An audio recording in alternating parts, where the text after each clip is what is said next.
Hello, everyone, and welcome back to the Common Sense Crypto channel. As with you always, this is Rich doing another video today on XRP. So I hope you're all having a wonderful day today, wherever you are in this great world. We're gonna talk about XRP. And I gotta start with this from UK Miller. XRP priced at $59.40. Developer reveals how this Ripple takeover will drive the next rally. So what they're talking about is Ripple taking 15% of Swift's business. Now, what they're saying is that XRP could reach this price point sometime between 2026 and 2027. That would make a lot of sense, actually, because I think adoption is going to take some time. And I even think the bank shift is going to take a little bit of time. But it's not that far out. I think it could happen sometime starting in the middle of 2026. That's why I keep telling you, everybody's calling for this cycle to top at some point for XRP. But there's too many catalysts lining up at the same time. And if Ripple was to start to capture some of Swift's business over the coming months, we could definitely get to that price point in between 2026 and 2027. We're still going to have a great run up throughout the rest of this year into early next year as well. You got to remember, in this run, in this alt season, most people are already predicting a $40 to $50 XRP, and some are predicting it to go even higher. Here's how much XRP you need to retire comfortably. I mentioned this in a video yesterday, and so many people were saying, come on, just put a number on it. You can't put a number on it because even this article, the XRP Army, gave so many different predictions. Some people said you have to be holding as much as 285,000 XRP. Other people are saying all you need is 100 XRP. You know, it all depends on where XRP goes from here. Jake Claver is calling for a $10,000 XRP by 2027. Think about that. And even that article I just showed you, they're calling for a $60 XRP sometime between 2026 and 2027. Now, I even think that prediction is very low. If Ripple was to capture 15% of Swift's business, I think we would be closer to 589. Then you got to bring in the tokenized assets, which I think is really going to boom later this year as well with regulations. But nobody could really tell you how much XRP you need to be holding, because I'm going to tell you what I always tell you. You buy whatever you can afford, you sit back, you stay patient, and you wait for us to get to these price points. Or you put your crypto to work for you and you get that passive income. Google searches for buy XRP are skyrocketing. Retail FOMO is heating up. Eyes on the next leg up. Right now, FOMO is still early. The real FOMO is going to begin once we start getting over $5. Everybody's going to have XRP when that happens. It'll be talked about on the mainstream media news as well, like it was back in 2017 and 2018. Crypto traders are increasingly shifting capital into ETH, XRP, Solana, and Doge as Bitcoin finds footing near 120K. You already see the money shifting, and that's going to continue to happen as well because people are starting to realize you're not going to make a lot of money in Bitcoin. I always tell people, if you want to make some money in crypto, buy Bitcoin. If you want to get financial freedom, buy XRP, because there is a very big difference there. You know, most of you right now are already at a 5 or a 6x on your XRP already. we're still expecting much higher prices. I still think after this cycle ends, if this cycle ever ends, because of all the catalysts, I think there's a good chance that we get a 20x XRP. A lot of people are calling for an easy 10x. Think about that. Well-known investor and crypto trader Willy Woo says he sold all his Bitcoin. You know what I don't get? These people tell all their maxi friends that they sold all their Bitcoin, and their maxi friends are in shock by it. And it's because they now realize there's better money to be made out there. There's better returns on investment. Remember yesterday I shared this? Milady Capital just sold all my Bitcoin for XRP.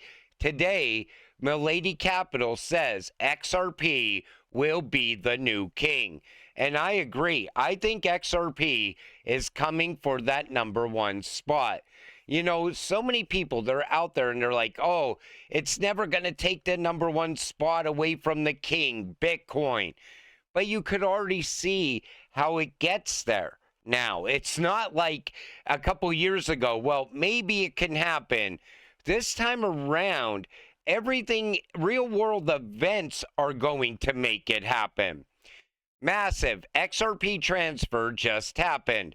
$122 million worth moved on chain. 210,669,117 XRP. These are very big moves. I would say these are institutional moves. And we have people already selling their Bitcoin and shifting the money towards XRP. At the same time, we have whales positioning themselves with XRP. And now we have some institutions also buying in the background, because we're going to get more announcements of XRP treasuries as well. This is the beginning of something so much bigger. Ripple exposed. Former insider reveals shocking XRP secrets. You gotta hear this video. And I want to remind you, I kept telling you that Ripple is aligned with the IMF. Take a listen to this, coming from Apex Crypto Consulting. So listen to what Miguel Viaz here says. He's former Ripple employee. He used to be one of the top guys. I think he was literally managing director for the CME. Went to Ripple, held a very high position in Ripple. And then in this video, he said, we could see ourselves, I don't think we'll ever sell all the XRP. Maybe we could become a lender of last resort some kind of way.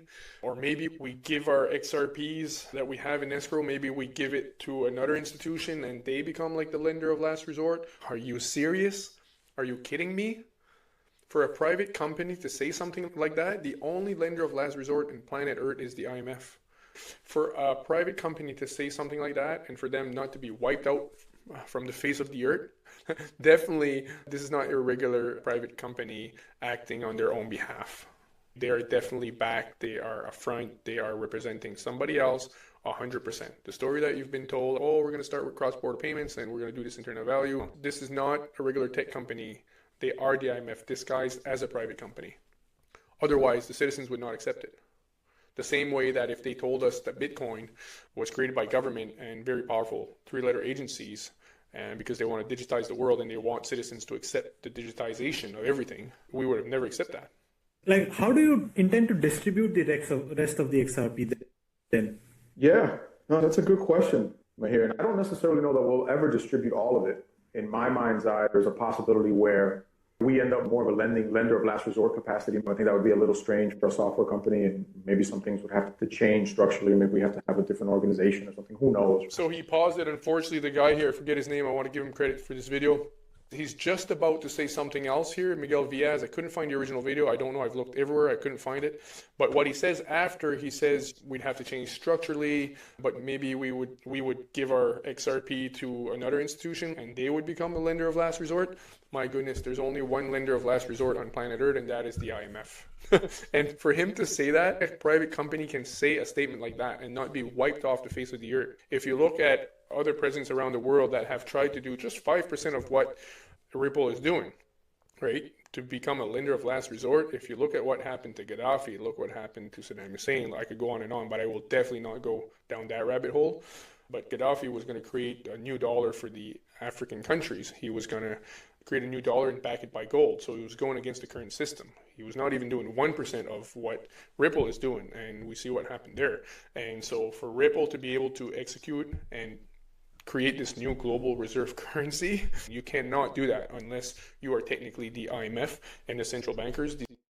And that's why Ripple gets away with doing what they do. I always said Ripple was an elite company, like they were in line with the elites. I mean, Brad gets a seat at all the big tables in the world when they're talking about cross-border payments. We've seen him sitting there with the not only the IMF, but the ECB. We see Ripple meeting in Washington with President Trump. That's how you know you're invested in what the elites see as the future. But he does make a great point, because we always thought that the escrow would end up in the hands of the IMF, the Fed, the ECB, and so on. But it would make sense if Ripple actually was part of the IMF. I mean, Chris Larson is definitely aligned with the IMF. I think he sits on their board as well. But you could see now how XRP gets to those high price points. 20 billion XRP down, 36 billion to go. Ripple's escrow timeline revealed. And everybody's so worried about the escrow.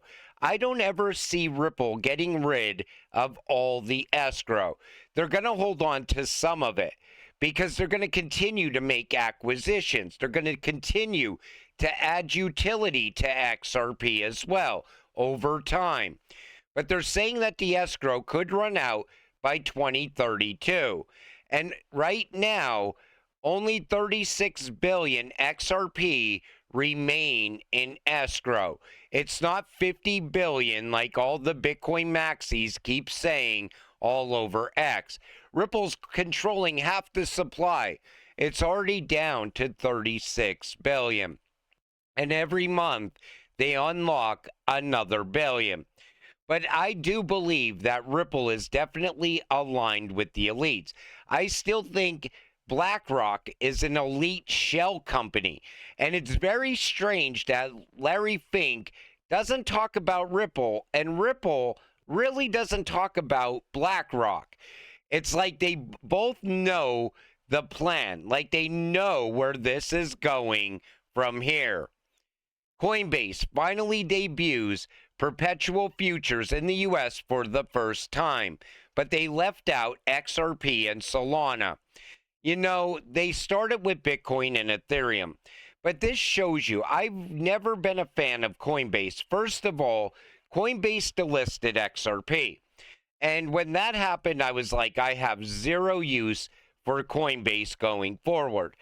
But they also maintained that Bitcoin-only narrative. We've seen Brian Johnson do that when the president talked about creating that reserve. He even thought it should be Bitcoin only. We're at a time now where crypto is getting a level playing field. It's not going to be Bitcoin only, just like it's not going to be XRP only. When all the dust settles with regulations and 99% of crypto disappears, Bitcoin's still going to be with us. Ethereum will still be with us. A handful of utility-driven cryptocurrencies will then move into the top 10. It will gradually happen over time, but it's going to happen quicker than people think. Everything that they're predicting for 2030, 2035, it's all going to happen over the next 24 to 36 months because everything right now is being fast-tracked. But that's why I'm not a fan of Coinbase, and I would never store my XRP on Coinbase, period. But at the end of all of it, Brian will find out that XRP was always the chosen one. And it will be the #1 cryptocurrency. It's just a matter of time. And until it happens, stay patient, stay positive, and let's get rich together. With that said, I'm going to wrap up this video. I want to thank you all for watching. I appreciate all of you. I'll see you in the next one. Have a great night.